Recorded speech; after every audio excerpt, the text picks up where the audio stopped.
Hello student, myself Pankaj fun with Vinay में आपका स्वागत है। सो स्टूडेंट, आज अपन बात करने वाले हैं क्लास 12th के अध्याय नंबर 2 पुष्पीय पादपों में लैंगिक जनन के बारे में। तो स्टूडेंट, अभी तक के वीडियो में अपन ने जैसे कि पराग इस तरीके से संकर्षण है, कृत्रिम संकरण है, इसके अलावा जो भी आपका परागण है उसकी प्रक्रिया के बारे में जाना था। इस वीडियो में अपन बात करेंगे जो आपका द्विनिषेचन या जिसे अपन बोलते हैं दोहरा निषेचन क्या होता है उसके बारे में अपन बातें करेंगे। तो स्टूडेंट, सबसे पहले बात करते हैं अपन यहाँ पर। तो स्टूडेंट, बात करते हैं कि दोहरा निषेचन बेसिकली होता क्या है। तो देखिए स्टूडेंट, दोहरा निषेचन को समझने से पहले इसके पहले जो होने वाली प्रक्रियाएं हैं उनको अपन समझते हैं। तो देखिए स्टूडेंट, जब निषेचन की प्रक्रिया होती है तो निषेचन से पहले क्या होता है, तो अपन ने निषेचन से पहले ये जाना कि यहाँ पर पहले किसका निर्माण होता है, युग्मकों का। किसका निर्माण होता है स्टूडेंट, युग्मकों का निर्माण होता है। तो यहाँ पर अपन को ये पता लगा कि जैसे मान लो आपका मादा युग्मक है, उसका निर्माण कैसे होता है, नर युग्मक का निर्माण कैसे होता है। तो नर युग्मक के रूप में तो आपके क्या बनते हैं, लाइक लघु बीजाणु बनेंगे, फिर लघु बीजाणु बाद में परिपक्व होकर किसका निर्माण करते हैं, परागकणों का निर्माण करते हैं। और इन्हीं परागकणों के अंदर किसका निर्माण होता है, आपके दो नर युग्मकों का निर्माण होता है। अब होता क्या है कि जो परागकण होते हैं वो परागण की प्रक्रिया के द्वारा, परागण की प्रक्रिया में ये क्या करते हैं, बिना किसी माध्यम के या किसी माध्यम के द्वारा ये किसके पास पहुंच जाएंगे, वर्तिकाग्र स्टिग्मा वाला पार्ट है, या जिसे अपन लोग क्या बोलते हैं, वर्तिकाग्र बोलते हैं। तो उसके ऊपर ये स्थानांतरित हो जाते हैं और वहां पर जाकर ये अंकुरित होंगे। अंकुरित होने का मतलब है इनमें से एक कैसी संरचना निकलती है, नलीनुमा संरचना निकलती है, जिसे अपन लोग क्या बोलते हैं, इस संरचना को अपन लोग बोलते हैं पराग नली। क्या बोलते हैं, पराग नली। तो जब इनके अंदर से क्या निकलती है, आपकी पराग नली जो है उसका निर्माण होता है, तो इस समय क्या होता है, इनकी जो जनन कोशिका विभाजित हो जाएगी और विभाजित होकर किसका निर्माण करती है बेटा, नर युग्मकों का निर्माण करती है। तो यहाँ तक की प्रोसेस अपन ने देख ली थी। अब क्या होगा, ये जो नर युग्मक हैं वो जाकर किससे संगलित होते हैं, अंड कोशिका से संगलित होते हैं। अब अपन को इस वीडियो में ये जानना है कि जो ये नर युग्मक है वो अंड कोशिका या जो आपकी दूसरी कोशिका है उनके साथ संगलित होकर कौन सी संरचना का निर्माण करता है और ये कार्य जो होता है वो किस प्रकार होता है। तो देखिए स्टूडेंट, सबसे पहले बात करें तो देखो निषेचन जो है आपका, निषेचन की खोज करने वाले साइंटिस्ट कौन थे, तो निषेचन की खोज करने वाले साइंटिस्ट थे स्ट्रासबर्गर। तो स्ट्रासबर्गर ने सबसे पहले किसके बारे में बताया था, निषेचन के बारे में बताया था। और दोहरा निषेचन जो है यानी कि द्विनिषेचन, तो दोहरा निषेचन या द्विनिषेचन की खोज करने वाले साइंटिस्ट कौन थे बेटा, वो थे नवास-चिन। कौन थे, नवास-चिन। तो नवास-चिन ने क्या किया था, फ्रिटिलेरिया एक पादप था, फ्रिटिलेरिया पादप के अंदर उन्होंने ये कार्य किया था। अब देखिए भाई क्या होता है कि जैसे ही आपका जो परागकण है, ठीक है, तो परागकण जो होगा, तो स्टूडेंट जैसे ही परागकण किसके ऊपर स्थानांतरित होता है, आपका स्टिग्मा के ऊपर या वर्तिकाग्र जो है उसके ऊपर स्थानांतरित होता है, तो ये इनसे पोषण प्राप्त करके क्या हो जाएगा, अंकुरित हो जाएगा। क्या हो जाएगा स्टूडेंट, अंकुरित। तो अंकुरित होने के बाद इनसे क्या निकलेगी, पोलन ट्यूब निकलेगी। अब इस पोलन ट्यूब के अंदर क्या है, इस पोलन ट्यूब के अंदर आपके युग्मक है। ये युग्मक क्या होंगे, इन पोलन ट्यूब के जरिए जो इस तरीके से की वर्तिका है उसमें से होते हुए किस में आ जाएंगे, इस अंडाशय में आ जाएंगे। अब अंडाशय के अंदर क्या है, बीजांड, और बीजांड के अंदर क्या बना हुआ है, भ्रूणकोश। क्या बना हुआ है स्टूडेंट, भ्रूणकोश। भ्रूणकोश बनता कैसे है, ये अपन ने पहले पढ़ ही लिया था। भ्रूणकोश के अंदर अपन जानते हैं कि भ्रूणकोश के अंदर होता क्या है, तो भ्रूणकोश के अंदर आपको 3 तो कोशिकाएं मिलेगी, जिसको अपन लोग क्या बोलते हैं, प्रतिव्यासांत या प्रतिमुखी कोशिका। एक बड़ी कायिक कोशिका मिलती है जिसे अपन एक बड़ी कोशिका मिलती है जिसे अपन लोग क्या बोलते हैं, केंद्र की कोशिका या केंद्रीय कोशिका। क्या बोलते हैं इसे, केंद्रीय कोशिका, या इन्हें ध्रुवीय केंद्रक भी कहा जाता है। इसके अलावा यहाँ पर नीचे की तरफ आपको क्या मिलती है, 2 सहायक कोशिका मिलती हैं और एक इनके बीच में क्या पाई जाती है, आपकी अंड कोशिका पाई जाती है। इन दोनों को मिलाकर एक समूह बनता है जिसे अपन लोग क्या बोलते हैं, अंड समुच्चय बोलते हैं। क्या बोलते हैं बेटा, अंड समुच्चय। तो ये संरचना आपको मिलती है। अब क्या होगा, ये पोलन ट्यूब जो है वो सीधी क्या करेगी, अंडाशय में आएगी और अंडाशय में इसके अंडद्वारी सिरे से होते हुए, यानी कि जो बीजांड का अंडद्वारी सिरा होता है उससे होते हुए किस में प्रवेश करती है, आपकी इस भ्रूणकोश में ये प्रवेश करती है। तो सबसे पहले ये क्या करेगी स्टूडेंट, तो देखिए ये जैसे मान लो आपका ये अंडद्वारी सिरा है, ये क्या है आपका अंडद्वारी सिरा, इसमें ये क्या है आपका ये सहायक कोशिका है और यहाँ पर अपना क्या है, अंड कोशिका है। तो ये जो आपकी क्या है, जो पोलन ट्यूब है वो कुछ इस तरीके से आ रही है।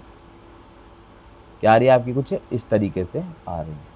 तो यहाँ पर जैसे मान लो आपकी ये जो पोलन ट्यूब है वो कुछ इस तरीके से आ रही है और इसके अंदर क्या है, इसके अंदर नर युग्मक है।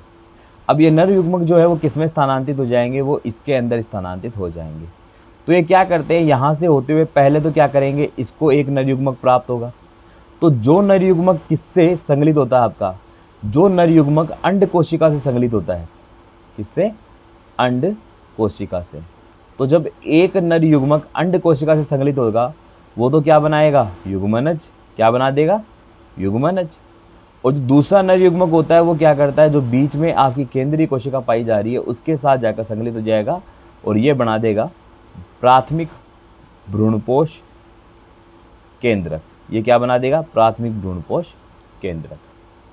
तो पहला नर युग्मक तो किसके साथ संगलित हो गया, अंड कोशिका के साथ, और क्या बना दिया इसने, युग्मनज। और दूसरा जो नर युग्मक था उसने किसके साथ संलग्न कर लिया, केंद्रीय कोशिका के साथ, और क्या बन गया, प्राथमिक भ्रूणपोष केंद्रक, या जिसे अपन PEN भी बोल सकते हैं। अब देखिए भाई, युग्मनज जो होता है वो तो कैसा होता है, द्विगुणित होता है, जबकि प्राथमिक भ्रूणपोष केंद्रक जो है वो होता है त्रिगुणित। अब कैसे हुआ त्रिगुणित, क्योंकि देखिए इसमें इस कोशिका में 2 केंद्रक थे और एक केंद्रक जो था वो आकर और संगलित हो गया। इसका मतलब 2 केंद्रक तो इसकी कोशिका के और तीसरा केंद्रक जो था वो था नर युग्मक का। तो यहाँ पर क्या हुआ, N और N, इसका मतलब कितना हुआ टोटल, 3N। तो यहाँ पर ये कैसे संरचना बनती है, त्रिगुणित।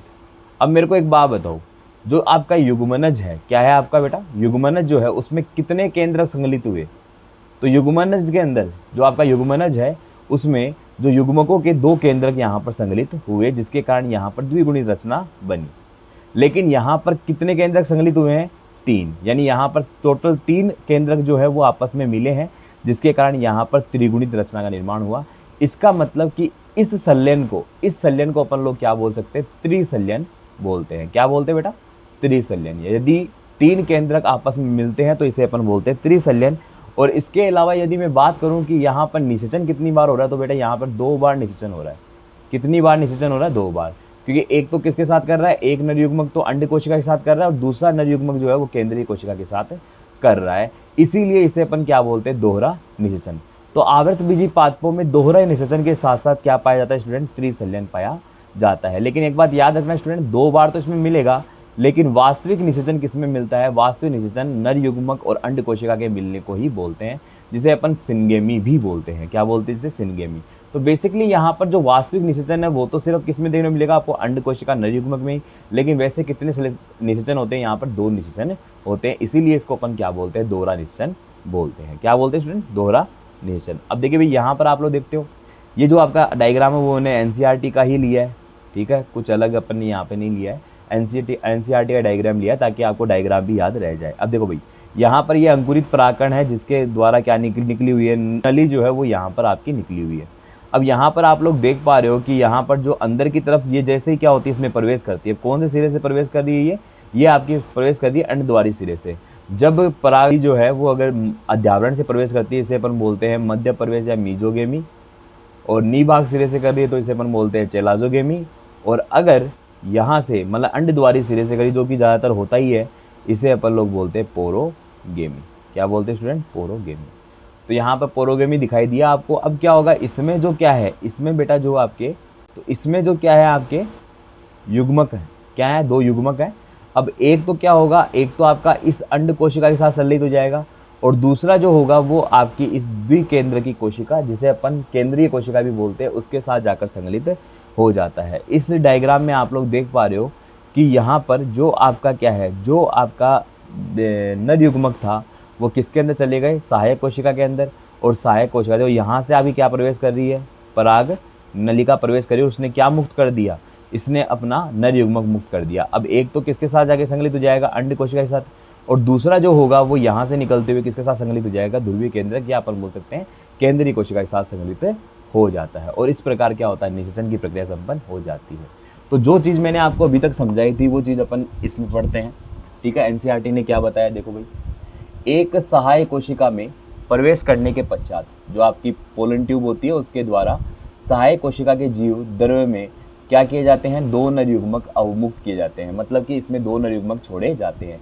इनमें से एक नर युग्मक तो किसके साथ संकलित हो जाएगा बेटा, अंड कोशिका के साथ।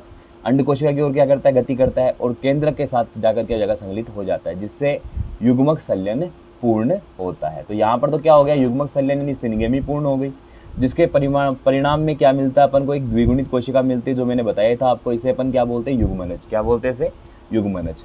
दूसरा नर युग्मक जो होता है वो क्या करता है, केंद्रीय कोशिका में स्थित 2 ध्रुवीय न्यूक्लियाई, जो 2 ध्रुवीय केंद्रक होते हैं उनकी ओर गति करता है और उनसे संगलित होकर एक किसका निर्माण करता है, त्रिगुणित रचना का निर्माण करता है, जिसे अपन क्या बोलते हैं बेटा, प्राथमिक भ्रूणपोष केंद्रक। ये मैंने बताया था आपको कि जो आपके केंद्रीय कोशिका में 2 केंद्रक पहले से उपस्थित है, उसके साथ नर युग्मक का तीसरा केंद्र जाकर संकलित हो जाएगा। इससे क्या बनती है आपकी त्रिगुणित रचना, जिसका नाम क्या होता है, प्राथमिक भ्रूणपोष केंद्रक। ये काफी इंपॉर्टेंट है ये चीज, ध्यान रखना स्टूडेंट। जैसा कि इसके अंतर्गत 3 अगुणितक न्यूक्लियाई सम्मिलित होते हैं, इसलिए इसे क्या बोलते हैं अपन, त्रिसंलयन भी बोलते हैं, क्योंकि यहाँ पर 3 केंद्रों का संलयन होता है। चूंकि एक भ्रूणकोश में, भ्रूणपुटी या भ्रूणकोश में कितने संलयन मिलते हैं, 2 प्रकार के संलयन या संलयन देखने को मिलते हैं। इसमें एक तो मिल रहा है आपको युग्मक संलयन और एक क्या मिल रहा है आपको बेटा, त्रिसंलयन मिल रहा है। तो जो युग्मक संलयन और त्रिसंलयन होता है, इस घटना को अपन क्या बोलते हैं बेटा, दोहरा निषेचन बोलते हैं। क्या बोलते हैं इसे, दोहरा निषेचन, जो कि पुष्पी पादपों की, यस ये स्टूडेंट याद रखना, ये पुष्पी पादपों की एक क्या होती है, बहुत ही अनूठी घटना है। अनूठी घटना का मतलब है कि इनकी एक बहुत बड़ी विशेषता होती है। त्रिसंलयन के बाद क्या होता है, देखिए स्टूडेंट, त्रिसंलयन के बाद जो केंद्रीय कोशिका है उससे प्राथमिक भ्रूणपोष कोशिका बन जाती है। तो जो आपकी केंद्रीय कोशिका होती है वो अब किसमें परिवर्तित हो जाएगी, प्राथमिक भ्रूणपोष कोशिका में। क्यों, क्योंकि इसके अंदर क्या बन चुका था, प्राथमिक भ्रूणपोष केंद्रक बन चुका था। और फिर आगे चलकर ये विभाजित होकर किसमें परिवर्तित हो जाती है, भ्रूणपोष के अंदर परिवर्तित हो जाती है। और आपका जो युग्मनज है वो किसमें परिवर्तित हो जाएगा बेटा, भ्रूण के रूप में परिवर्तित हो जाता है, भ्रूण के रूप में विकसित हो जाता है। तो ये था स्टूडेंट आपका दोहरा निषेचन, कि दोहरा निषेचन क्या होता है।